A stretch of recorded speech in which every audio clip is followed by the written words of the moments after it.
Mi hermano me señaló en el tribunal. Ha estado viviendo de nuestros padres toda su vida. Luego me acusó de fraude inmobiliario.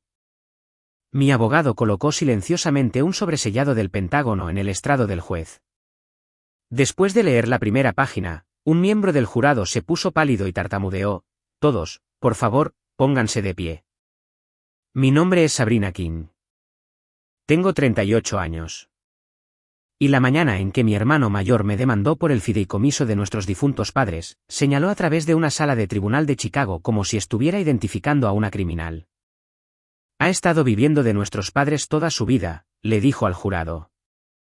Luego me acusó de manipular a nuestro padre, ocultar dinero del patrimonio y robar un futuro que le pertenecía. No interrumpí. Ignoré a los reporteros que había invitado y observé a mi abogado llevar un sobresellado de color verde oliva al estrado. Un sello descolorido del Pentágono cruzaba la solapa, y 3 firmas corrían sobre la tira de seguridad. La confianza de mi hermano se desvaneció antes de que se abriera. El juez leyó la primera página, se detuvo y miró hacia el jurado. Un miembro del jurado palideció. Se puso de pie y tartamudeó: todos, por favor, pónganse de pie. El juez le ordenó que se sentara, desalojó la sala y llamó a ambos equipos legales. Mi hermano le susurró a su abogado: ese archivo fue destruido. Lo oí. También mi abogado. Fue entonces cuando comprendí que este caso nunca se había tratado realmente de la herencia. Se trataba de lo que nuestros padres descubrieron antes de morir, lo que mi hermano había hecho para borrarlo y por qué confiaron en mí para terminar lo que ellos habían comenzado. Antes de contarles qué estaba escrito en esa primera página y qué sucedió después de que finalmente salí de esa sala de tribunal, díganme qué hora es donde están. ¿Desde dónde están viendo? ¿Y cómo está el clima allí? ¿Coincide con su estado de ánimo hoy? Tengo curiosidad por ver hasta dónde viajará esta historia. 18 meses antes de que ese sobrellegara al juez, yo estaba en la cocina de mis padres con un recibo de farmacia en una mano y un aviso de hipoteca vencida en la otra. Mi madre acababa de completar otra ronda de tratamiento. Las manos de mi padre habían comenzado a temblar y mi hermano no nos había visitado en 7 semanas. Ya había pagado a la agencia de cuidados en el hogar, reemplazado el horno roto y transferido suficiente dinero para evitar que el banco iniciara los procedimientos de ejecución hipotecaria. No lo llamé un sacrificio. Eran mis padres. Nos habían criado en esa estrecha casa de ladrillos. Y cuando sus fuerzas fallaron, hice lo que creía que se suponía que debía hacer la familia. El nombre de mi hermano era Mark King, y prefería describir su ausencia como manejar las cosas a distancia. En la práctica, eso significaba enviar correos electrónicos autoritarios, exigir copias de cada documento y aparecer cada vez que una firma o una fotografía pudiera hacerlo parecer involucrado. Mark siempre había sido bueno para ocupar el centro de una habitación sin cargar con nada de su peso. Cuando nuestro padre le pidió que ayudara a organizar las facturas médicas, Mark dijo que su negocio estaba entrando en una expansión crítica. Cuando nuestra madre necesitó a alguien para pasar la noche después de la cirugía, envió flores con una tarjeta que decía: tu hijo devoto. Dormí en una silla junto a su cama durante 4 noches y regresaba al trabajo cada mañana desde la cafetería del hospital. En ese momento, yo era una consultora de cumplimiento independiente. Mis clientes me contrataban para encontrar discrepancias en los registros financieros antes de que los reguladores las encontraran. La ironía habría sido divertida si no se hubiera vuelto tan cruel. Estaba entrenada para notar fechas alteradas, estados de cuenta faltantes y números que se negaban a conciliar. Sin embargo, seguí ignorando esas mismas señales de advertencia dentro de mi propia familia porque no quería que la sospecha fuera lo último que compartiera con mis padres. Mi padre había pasado la mayor parte de su carrera auditando sistemas de adquisiciones para el Departamento de Defensa. Incluso después de jubilarse, trataba cada recibo del hogar como un registro oficial. Resopla mantenía carpetas etiquetadas, libros de contabilidad duplicados y notas escritas a mano que explicaban por qué se había tomado cada decisión importante. También creó el fideicomiso familiar King, que contenía la casa, las cuentas de inversión y una participación mayoritaria en una pequeña empresa de seguridad industrial que había ayudado a construir. El valor total era de poco menos de $5 millones, pero mis padres rara vez hablaban de esa cifra. Se preocupaban por 3 instrucciones. La casa no podía venderse mientras alguno de ellos viviera. Su atención médica era lo primero, y ninguno de los hijos debía beneficiarse debilitando al otro. Creía que esas instrucciones eran claras. Mark las trataba como obstáculos.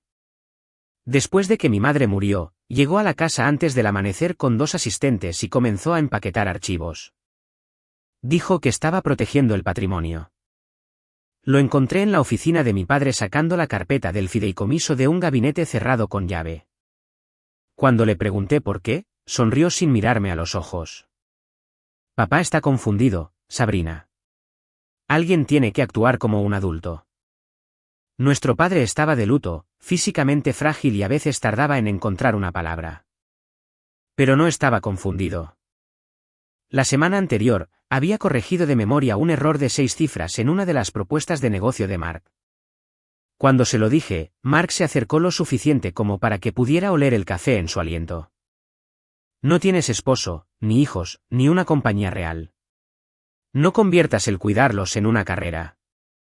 Debería haber reconocido la frase por lo que era. No un insulto, sino un ensayo. Meses después, tras la muerte de nuestro padre, Mark usó palabras casi exactas en la petición que presentó en mi contra.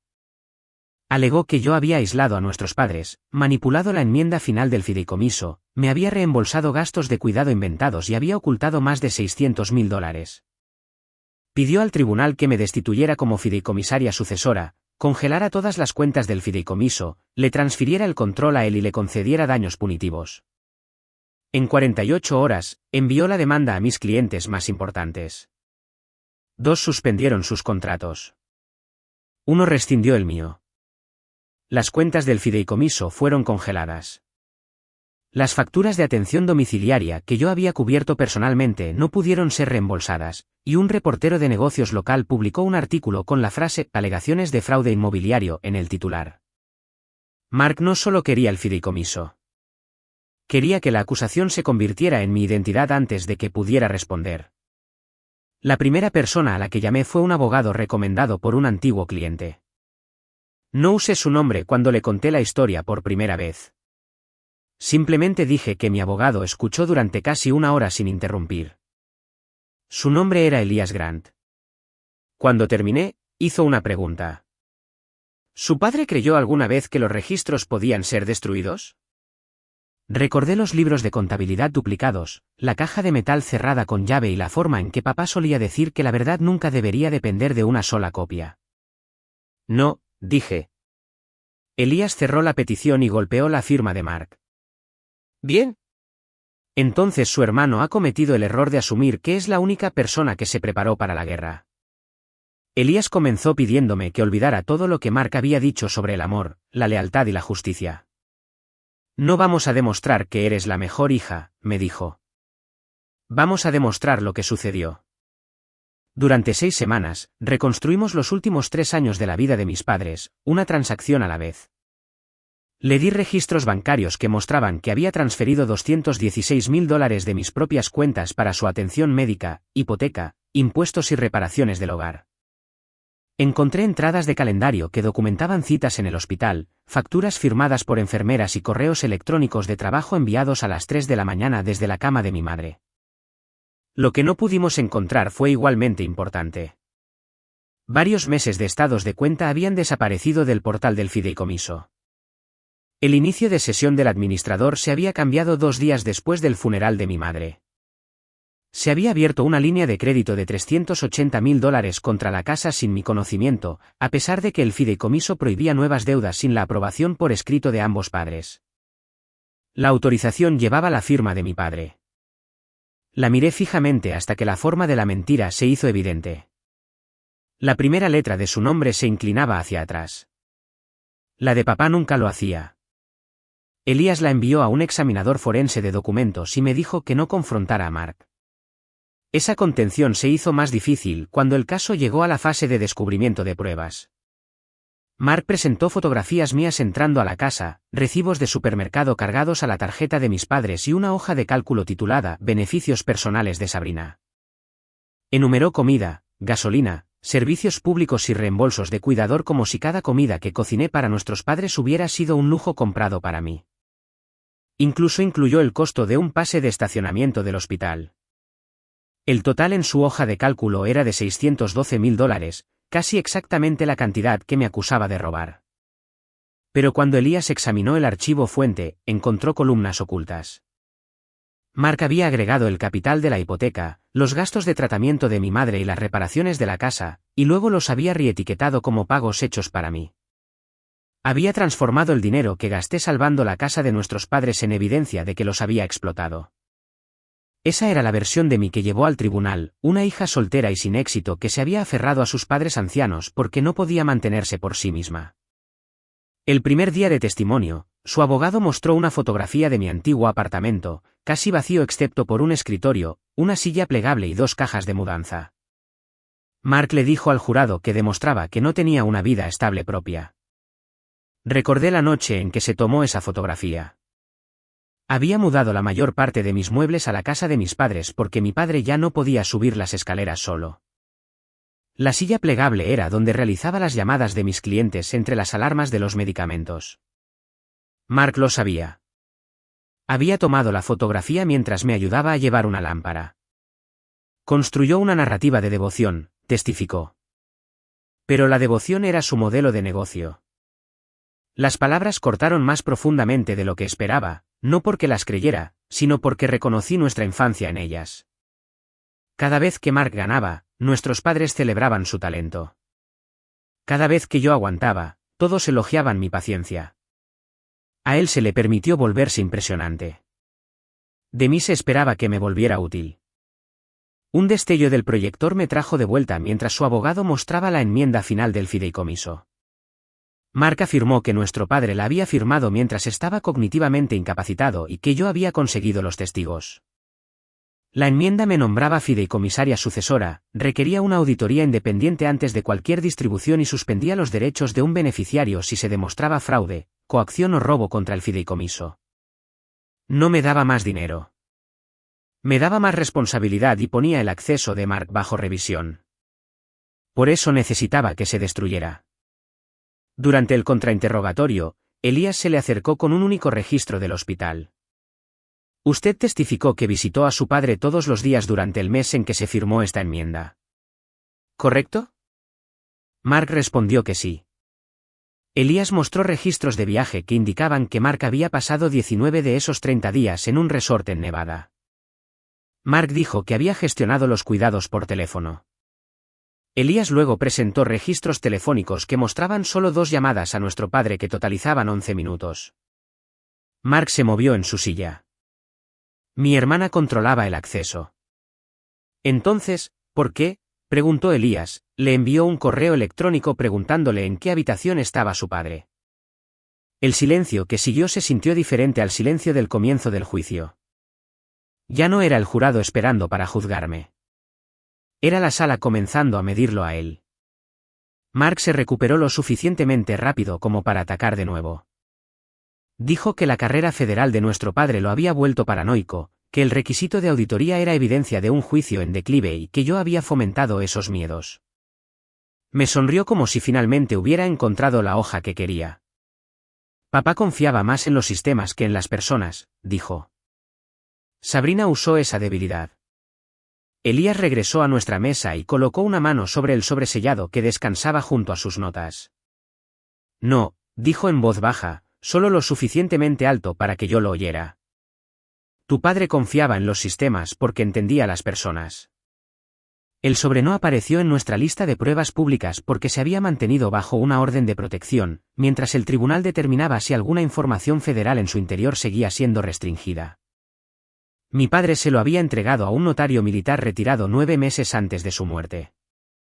El notario lo colocó en custodia a prueba de manipulaciones, firmó a través del sello con 2 testigos y lo transfirió a una instalación de registros seguros identificada en el fideicomiso. Elías se enteró por una frase oculta en los metadatos del archivo de contabilidad final de mi padre, paquete de integridad liberado solo bajo alegación formal de incapacidad, coacción o fraude del beneficiario. La demanda de Mark había activado las 3 condiciones. Antes del juicio, el Departamento de Defensa confirmó que el paquete no contenía material clasificado actual, pero le pidió al juez que revisara la primera sección en privado, porque autenticaba el antiguo cargo de mi padre y hacía referencia a una antigua investigación del inspector general. Por eso el sobre parecía oficial. No era una orden secreta del gobierno, y no le daba a mi padre poder sobre el tribunal. Era simplemente el último sistema de cadena de custodia diseñado por un hombre que había pasado su vida esperando que personas deshonestas atacaran el registro. Cuando Elías lo colocó en el estrado, el juez cortó el sello y desdobló la primera página. El miembro del jurado que se puso de pie había servido como oficial de logística del ejército. Reconoció el título completo de mi padre debajo del membrete del Pentágono, Charles King, ex subdirector de Integridad de Adquisiciones. Años antes, papá había dirigido una auditoría que expuso blindajes de vehículos defectuosos antes de que se desplegaran en varias unidades, incluida una conectada al comando de ese jurado. El jurado explicó más tarde que nunca había conocido a mi padre y no había reconocido mi apellido durante la selección. Ver el título lo sobresaltó, y ponerse de pie había sido un gesto instintivo de respeto. El juez inmediatamente retiró al jurado, lo interrogó bajo juramento y luego lo excusó para proteger la imparcialidad del juicio. Un suplente tomó su lugar. El abogado de Mark exigió la anulación del juicio, pero el juez la denegó después de confirmar que ningún otro miembro del jurado había visto la página con claridad ni había oído nada más allá del título. El momento fue dramático, pero lo que importó vino después de que se cerraron las puertas de la sala. La primera sección contenía 3 evaluaciones cognitivas independientes realizadas durante el mes en que Mark afirmó que nuestro padre carecía de capacidad. Cada evaluación lo encontró alerta, orientado y capaz de comprender decisiones financieras complejas. Una había sido requerida antes de que papá pudiera completar una revisión de consultoría para un contratista federal. Había obtenido una puntuación más alta en la evaluación de razonamiento que la mayoría de los profesionales activos de su edad. La segunda sección contenía una declaración en vídeo grabada bajo juramento con 2 abogados presentes, ninguno de los cuales me representaba. En la pantalla, mi padre se veía más delgado de lo que recordaba, pero su voz era precisa. Identificó cada activo del fideicomiso, explicó el propósito de la enmienda y describió la línea de crédito abierta contra la casa. No autoricé esa deuda, dijo.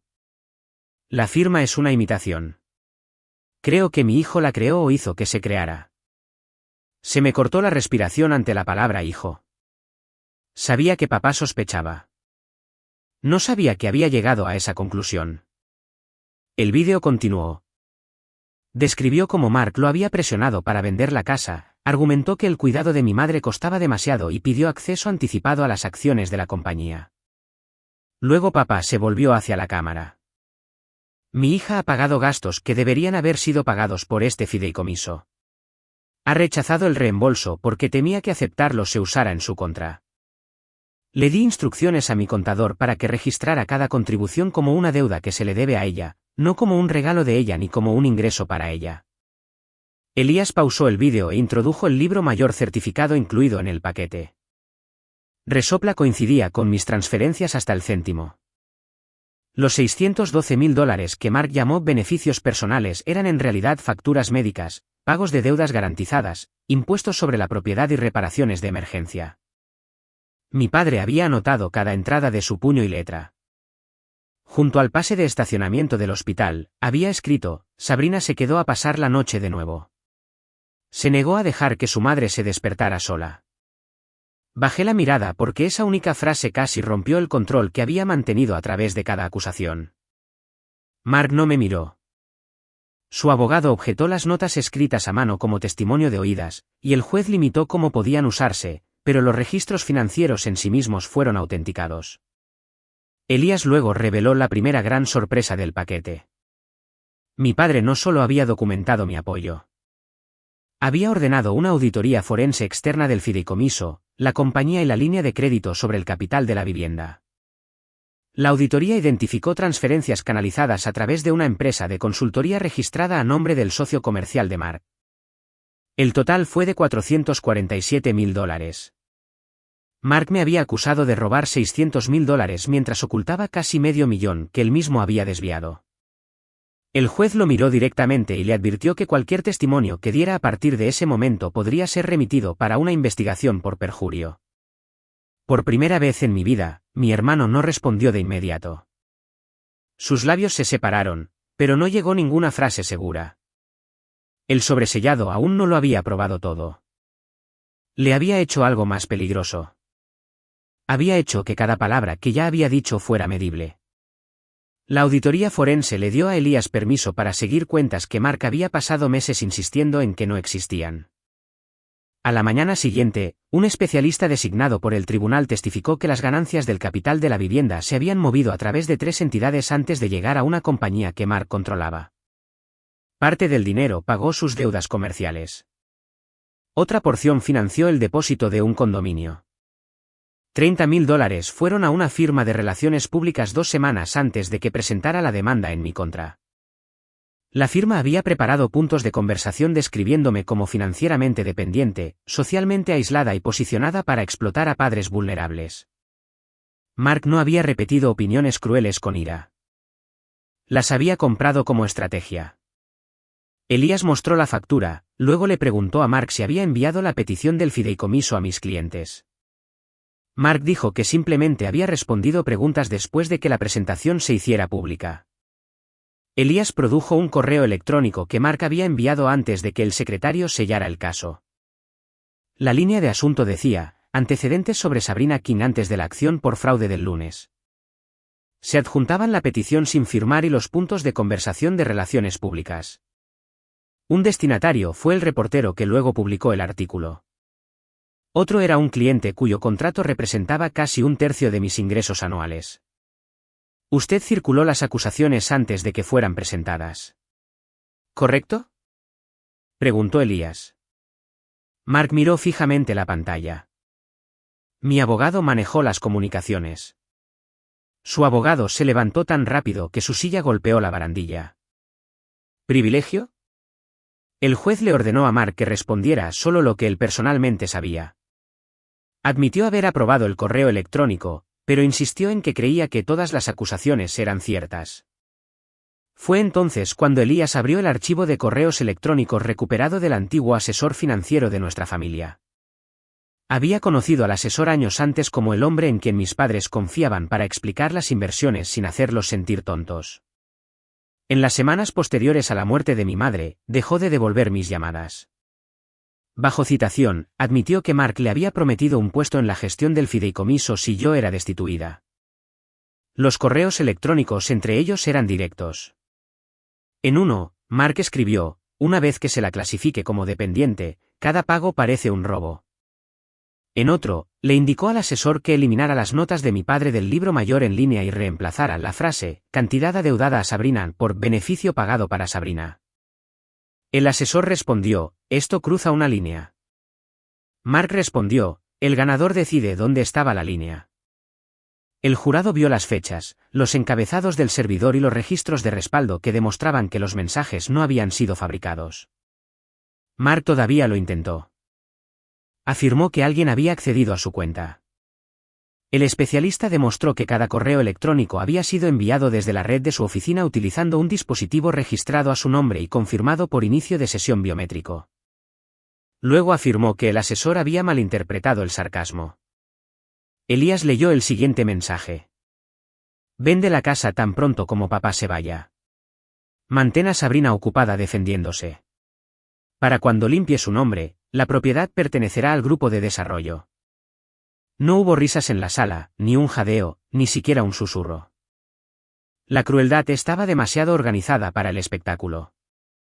Recordé a Mark en el funeral de nuestro padre, con una mano en mi hombro mientras les decía a los parientes que honraríamos juntos los deseos de papá.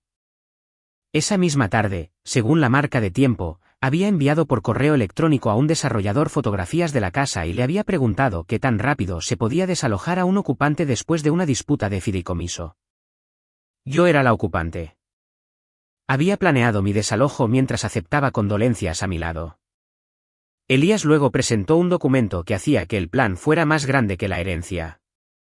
Para obtener la línea de crédito, Mark había presentado una copia de la identificación federal retirada de mi padre y una carta que declaraba falsamente que la deuda respaldaba un proyecto de consultoría aprobado.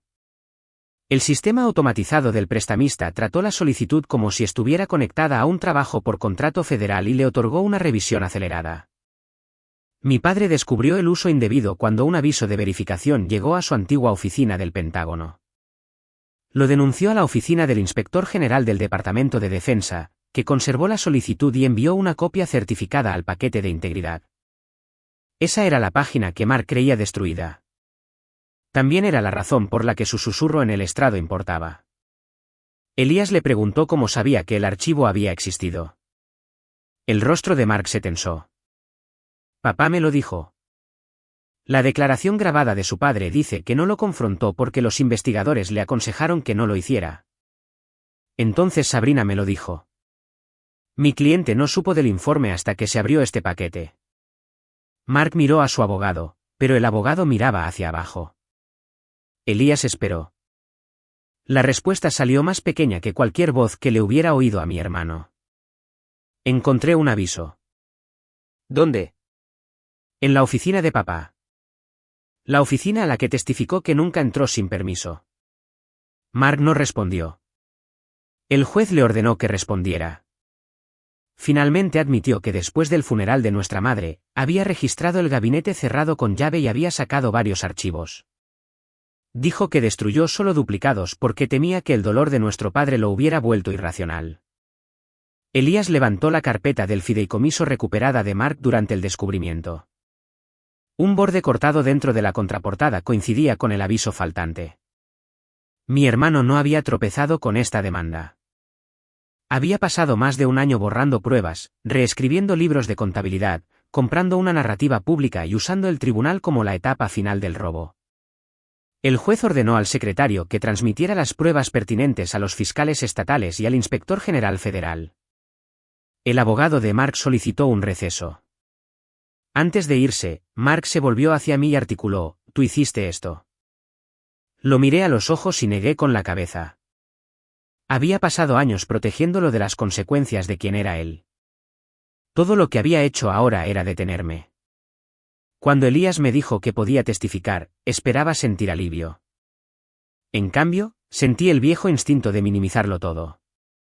Quería decir que el dinero no importaba. Que los insultos no me habían herido, y que había ayudado a nuestros padres porque cualquiera habría hecho lo mismo. Pero eso habría sido otra mentira construida para mantener a Mark cómodo. Presté juramento y miré al jurado. Expliqué que me había mudado a la casa después del diagnóstico de mi madre, reduje mi trabajo de consultoría y usé mis ahorros cuando los retrasos del seguro amenazaron su tratamiento. Describí la noche en que mi padre descubrió la línea de crédito falsificada. Había estado sentado en la mesa de la cocina con una lupa sobre la firma. Les enseñé a ambos que un nombre es una promesa, dijo. Nunca le enseñé a tu hermano lo que sucede cuando rompe una. Le había instado a confrontar a Mark. Papá se negó. Dijo que la acusación sin pruebas solo le enseñaría a una persona deshonesta donde la evidencia era débil. Pensé que estaba siendo frío. Ahora entendía que ya había comenzado a construir el paquete. El abogado de Mark intentó retratar mi cuidado como control. Preguntó por qué asistía a las reuniones médicas, guardaba copias de las contraseñas y me quedaba en la casa. Porque mi madre no podía ponerse de pie sin ayuda y mi padre no podía conducir de manera segura, respondí. Porque la persona que cuestionaba mis motivos generalmente estaba en otro lugar. Preguntó si esperaba heredar la casa. No, esperaba que mis padres vivieran lo suficiente para usarla. Preguntó si odiaba a mi hermano. Miré a Mark antes de responder. Odiaba lo que hizo. Durante años, seguí confundiendo eso con el deber de protegerlo. Elías luego le pidió al juez que admitiera la sección final del sobre. Contenía una declaración conjunta firmada por ambos padres antes de la última hospitalización de mi madre, atestiguada por un abogado independiente y grabada en vídeo. Mi madre habló primero. Su voz era débil pero inconfundiblemente impaciente. Ella resopla dijo que habían visto a Mark convertir cada acto de cuidado en una competencia y cada activo en una prueba de su importancia. Resopla también me habían visto disculparme por no necesitar nada. Fallamos a ambos hijos de diferentes maneras, dijo. Elogiamos a uno por ser visible y al otro por desaparecer. Mi padre luego explicó la cláusula de integridad del fideicomiso. No castigaba a un beneficiario por plantear una preocupación de buena fe. Se aplicaba solo si un tribunal determinaba que el beneficiario había falsificado documentos, convertido activos, hecho afirmaciones falsas a sabiendas para tomar el control o destruido registros del fideicomiso. Si se demostraban esos actos, ese beneficiario perdía los derechos de gestión y todas las distribuciones discrecionales. La porción perdida primero restauraría los fondos robados, reembolsaría al beneficiario perjudicado y pagaría los costos legales. Lo que quedara financiaría un programa sin fines de lucro para cuidadores familiares y veteranos que enfrentan deudas médicas. Mark había pasado el juicio argumentando que la cláusula era invención mía. En la grabación, nuestros padres la describieron línea por línea. Luego mi padre levantó una copia sellada y dijo: Mark, si estás viendo esto, se te dio toda la oportunidad de detenerte antes de que la verdad se hiciera pública. Mark bajó la cabeza. Las últimas palabras de mi madre fueron dirigidas a mí. Sabrina, no confundas el perdón con el acceso continuo. Puedes liberar la ira sin reabrir la puerta. Apreté los labios, pero las lágrimas vinieron de todos modos, no porque la declaración me diera la victoria, sino porque mi madre había visto el patrón que yo había pasado mi vida fingiendo que no existía. Elías hizo una última pregunta. ¿Por qué luchó en este caso? Podría haber dicho por el fideicomiso, la casa o mi reputación. Porque le estaba usando mi silencio como evidencia de que tenía razón, respondí. Necesitaba que el registro mostrara que el cuidado no es dependencia, la contención no es debilidad y ser familia no le da a nadie permiso para destruirte. Mientras regresaba a mi asiento, me pregunté cuántas veces había llamado paz a la rendición simplemente porque el conflicto me asustaba. Esa pregunta dolió más que las acusaciones de Mark, pero también me liberó de ellas. El sobresellado había llegado a su última página. No quedaba nada oculto excepto el precio que el tribunal le haría pagar. El jurado deliberó durante menos de 4 horas. Durante ese tiempo, Mark intentó hablar conmigo en el pasillo del juzgado. Su abogado se había alejado para atender una llamada y, por un momento, estuvimos solos bajo las luces fluorescentes. No se disculpó. Dijo que la familia aún podía contener el daño si yo aceptaba un acuerdo privado antes del veredicto.